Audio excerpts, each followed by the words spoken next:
I've been a trash collector for 6 years. Most people don't look at us. They hear the truck coming, they put their bins out, and they go back inside. We're invisible, part of the background noise of the neighborhood. I'm okay with that. I wake up at 4:30 every morning, kiss my wife Rachel while she's still sleeping, and drive to the depot to start my route. By 6 a.m. I'm on the truck with my partner Ryder, collecting garbage from the wealthiest neighborhood in town.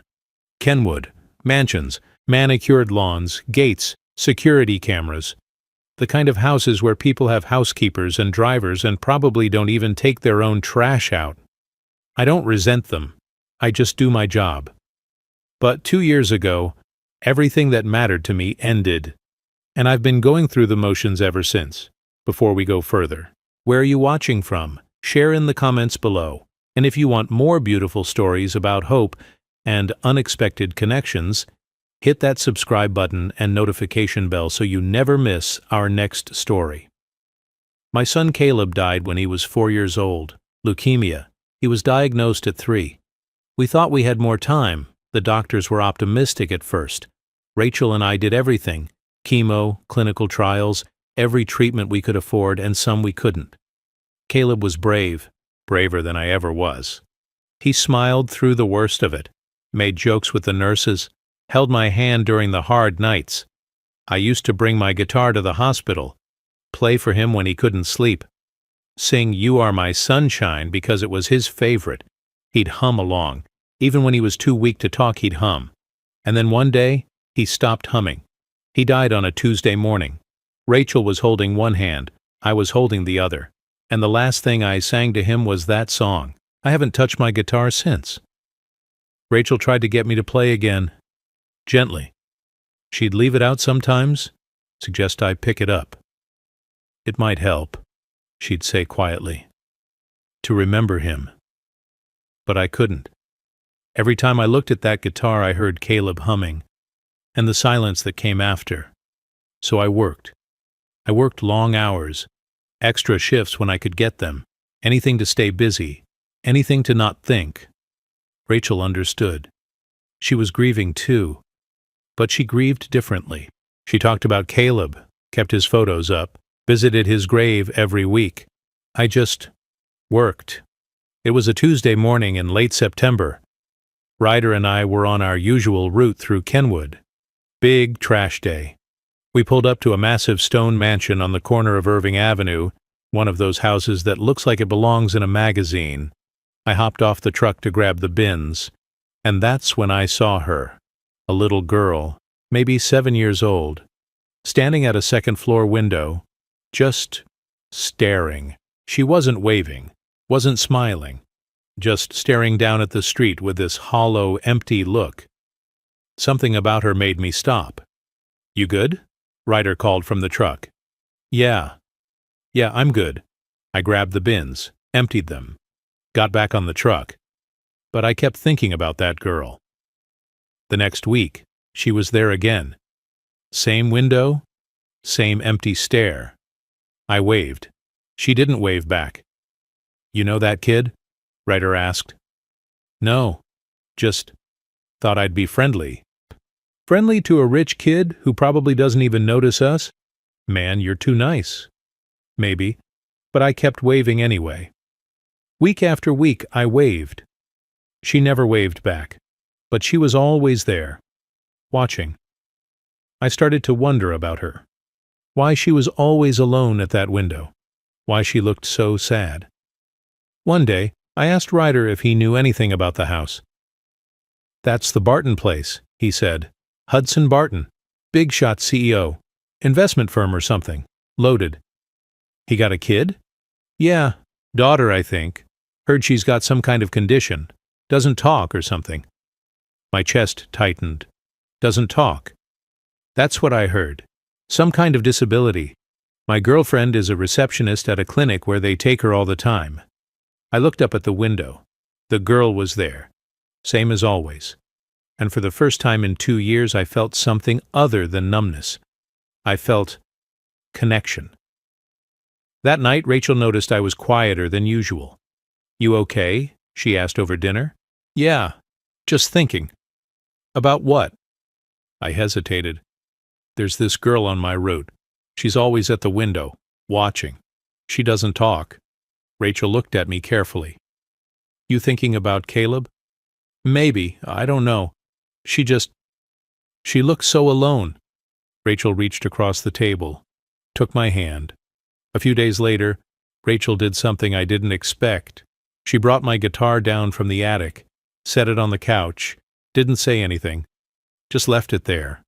I stared at it for a long time. I thought maybe you could play again, Rachel said softly. Not to forget, to remember. Rachel, I'm not pushing, but Jack, you used to love playing, and Caleb loved hearing you play. Maybe it's time. I picked up the guitar, hands shaking, strummed once. The sound filled the room, and for the first time in 2 years, I didn't cry. I just played. The next Tuesday, I brought my guitar to work. Ryder looked at me like I was crazy. You bringing that on the route? After shift. I thought I'd play in the park for a bit. Since when do you play guitar? Since always. Just took a break. Ryder shrugged. All right, man, whatever helps. We finished the route around 2 p.m. I told Ryder I'd catch a ride back later, and I walked to a small park near the Barton mansion, sat on a bench, pulled out my guitar, and I played You Are My Sunshine. I didn't see her at first. I was too focused on the music, on the memories flooding back. Caleb in the hospital bed, his small hand in mine, his voice humming along. But then I looked up, and there she was, the girl from the window, standing on the second-floor balcony of the Barton mansion, watching me. For the first time, she wasn't expressionless. She was smiling. I kept playing, didn't stop, didn't wave, just played, and she stayed there, listening. When I finished the song, I looked up. She was still there. I waved. She didn't wave back, but she didn't leave either. I packed up my guitar, started walking back to the depot, but I felt lighter than I had in years. The next week I came back. Same park, same bench, same song, and she was there again, on the balcony, listening. This time, when I finished, I saw something I didn't expect. She was swaying, just slightly, moving to the music. Ryder had said she didn't talk, but she could hear, she could feel. I played another song, then another. She stayed the whole time. On the third week, something changed. I was halfway through You Are My Sunshine when I heard it, humming, faint, barely audible. But there, I stopped playing, looked up. The girl was humming, eyes closed, swaying gently. My hands started shaking. It was the same hum, the same melody, the same way Caleb used to hum when I played for him. I kept playing, voice cracking as I sang, and she kept humming. I didn't notice the man standing behind her until the song ended. Tall, mid-40s, expensive suit even though it was a Saturday, arms crossed, glaring down at me. He pulled the girl back from the balcony, shut the door, and I knew I'd just crossed a line. 10 minutes later, a black SUV pulled up next to the park. A man got out, not the one from the balcony. Older, looked like security. Mr. Barton would like a word with you. Mr. Barton? The owner of the property you've been loitering near. Come with me. I hesitated. Am I in trouble? Just come with me. The Barton mansion was even more impressive up close. Marble floors, crystal chandeliers, art on the walls that probably cost more than my house. The security guy, Gerald, he said his name was, led me to a study. And there he was, Hudson Barton, the man from the balcony. He didn't offer his hand, didn't smile. Just looked me up and down like I was something unpleasant he'd stepped in. You're the trash collector? Yes, sir, Jack Brooks. And you've been playing music outside my home, for weeks. I didn't mean any harm. I was just what? Loitering? Stalking my daughter? No, your daughter seemed to enjoy the music. I thought. You thought what, exactly? Hudson's voice was cold, sharp. Was that some kind of trap to her? No, sir. I'd never do anything to hurt a child. I'm a father, too. It's just that I heard she doesn't speak, and I thought, you thought that you, a garbage man, could help my daughter? Do you have any idea how much I've spent on therapists, specialists, the best doctors in the country? No, sir. Hundreds of thousands of dollars, and you think a cheap guitar and some folk songs are going to make a difference? I met his eyes. I think music reaches places words can't. Get out. Mr. Barton, get out. If I see you near my property again, I'm calling the police. I left, walked back to the depot, got a ride home. Rachel could tell something was wrong. What happened? I met the girl's father. He told me to stay away. Oh, Jack. He called me a garbage man, like that's all I am. Rachel pulled me close. You're not just anything. You're kind. And you saw a little girl who needed kindness. He doesn't want me near the property. Then respect that. But Jack, what you did, playing for her, that was beautiful. Don't let him take that away from you. I didn't go back the next week, or the week after, but I couldn't stop thinking about her, about the way she hummed, the way she moved to the music, the way Caleb used to. 3 weeks later, I got a call. Unknown number. Hello? Is this Jack Brooks? Yes, who's this? This is Dr. Kimberly Monroe. I'm Vivian Barton's therapist. My heart started pounding. Is she okay? She's fine, but Mr. Barton asked me to reach out. Vivian has been different since you stopped coming. She stands at the window, waiting. She won't eat, won't sleep well, and yesterday she hummed. She hummed? For the first time in years, she made a voluntary sound. I'm happy to hear it. Vivian has been nonverbal since she was 3 years old, severe selective mutism stemming from traumatic experience. She witnessed her mother's death in a car accident 4 years ago, stopped speaking immediately afterward. I didn't know. Most people don't. Mr. Barton doesn't talk about it. But Mr. Brooks, I've been working with Vivian for 2 years. We've tried play therapy, art therapy, equine therapy, EMDR, medication. Nothing has produced voluntary vocalization until you. Why are you telling me all of this?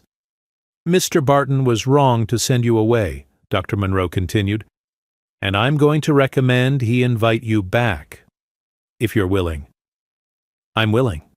Good, because Vivian has been standing at that window every day since you stopped coming. Waiting. This time, when I arrived at the Barton mansion, Hudson was different. Still stiff, still formal, but not hostile. Mr. Brooks, thank you for coming. Of course. I owe you an apology. I was dismissive, rude. You didn't deserve that. It's okay. No, it's not. He looked exhausted. Vivian hasn't spoken since she was 3 years old, since the accident. Dr. Monroe told me. I'm sorry. My wife, Catherine, was driving. Black ice. The car hit a tree. Catherine died on impact. Vivian was in the back seat, physically unharmed. But she saw everything. He looked at me, eyes red. She stopped talking that day, completely. The doctor said it's selective mutism, psychological, not physical. Her vocal cords are fine. But the trauma created a barrier, and no amount of money or therapy has been able to break through it. Until the music. Hudson's voice cracked. I've spent hundreds of thousands of dollars. Flown in specialists from Switzerland, Japan, everywhere.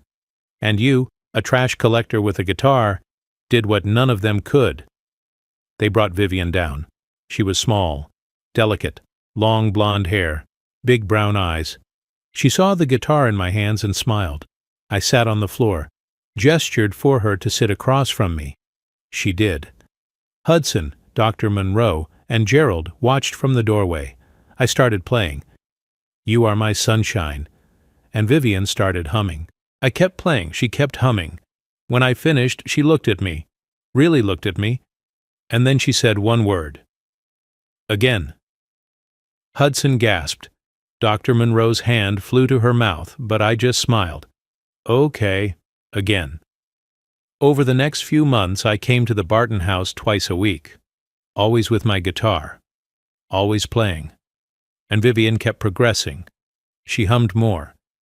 Then she started singing words, simple ones at first. Sun, shine, you. Then short phrases. Thank you. I like that. Play more. Dr. Monroe couldn't explain it, neither could the specialists, but I could. Music wasn't about logic. It was about connection, about feeling safe enough to be vulnerable. And somehow, my music made Vivian feel safe. One afternoon, after I'd been visiting for about 4 months, Hudson pulled me aside. "Mr. Brooks, Jack, I need to ask you something." "Sure. Why are you doing this?" "I've offered to pay you. You've refused. You don't owe Vivian anything. So why?" I thought about Caleb, about the hospital, about "You Are My Sunshine" and the silence that followed. "I had a son," I said quietly. "Caleb. He died 2 years ago. Leukemia. He was 4. Hudson's face softened. "I'm so sorry. I used to play for him in the hospital. When he was too sick to talk, music was the only thing that reached him. And when he died, I thought that part of me died too. That's why you wanted to help Vivi."